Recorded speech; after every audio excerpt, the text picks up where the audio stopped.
তো মেনটাকে প্রথম ধরেছি আমরা। কোথা থেকে পেলে আর্মস? আর্মস কোথা থেকে পেলে?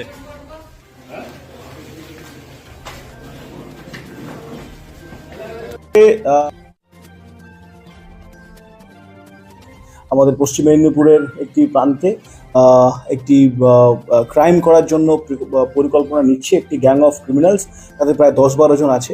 ইনপুটটা পাওয়ার সঙ্গে সঙ্গে আমরা ওখানে আমরা স্টার্ট করি আমাদের অ্যাকশন। স্টার্ট করার পরে আমরা কলকাতা পুলিশের যে এসটিএফ আছে তাদের কাছ থেকে ফার্দার ডিটেলস কালেক্ট করি এবং আমাদের লোকাল সোর্স এবং নেটওয়ার্ক যারা আছে তাদেরকে আমরা অ্যাক্টিভেট করি। করার পর আমরা প্রায় আজকে দুপুর 12টার পর থেকে আমাদের অপারেশনটি চালু হয়। আপনারা বিভিন্ন মাধ্যম থেকে জানতে পেরেছেন, সারাদিন ধরে অপারেশন চলেছে।